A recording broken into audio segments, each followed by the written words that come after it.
Hey guys, সেদিন রাতে বেলা আমি আর আবির দুজন মিলে চলে গেছিলাম একটু মেলা ঘুরতে। ওখানে গিয়ে যে লুপে বল ঢোকানো গেমটা হয়, তো ওটা আবির খেলছিল। তো খেলতে খেলতে হঠাৎই জিতে গেল একটা গোল্ড চেন। তো ওটা আবার আমাকে গিফট করে দিল গাইস। তারপরে এদিকে আমরা দুজন চলে এলাম আরো কিছু লটারি কাটতে গিফট জেতার উদ্দেশ্যে। তো সেগুলো কাটা কমপ্লিট করে আমরা চলে গেলাম ভাইপোর দোকানে। ওখানে গিয়ে সব গিফটগুলোকে সাজিয়ে একটু শো অফ করছিলাম। তারপরে দিন সকালবেলায় ভাইপো আমার বাড়ির সামনে চলে এলো। তো আমরা দুজন মিলে বাইকে করে চলে গেলাম একটু চুল কাটতে। ওখানে গিয়ে দেখো গাইস, এরকম করে ভাইপো বসেছিল, হাফ প্যান্ট পরে গেছিল। আর গাইস আমাকে বলছিল 3টে ছাগল কিনেছে, ছাগল চড়াবে বলে। তারপরে গাইস আর কি, তারপরে ফাইনালি দেখো আমার চুলটা কত বড় হয়ে গেছিল, তো একটু কাটিং তো করাতে হবে। তো সুরজ শেষমেশ জায়গা পেয়ে গেল, আর আমি এখানে বসে ক্যাদ মারছিলাম। তারপরে ওর ডিটাইন করানো হয়ে গেল মেয়েদের মতো।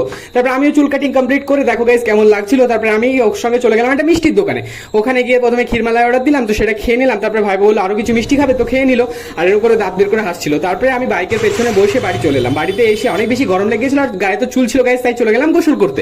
গোসল করে এসে গাইস এটা ছিল আমার ফাইনাল লুক। তো কেমন লাগছে কমেন্টসে একটু গালি জানিও গাইস। এটুকুই আজকে, টাটা বাই।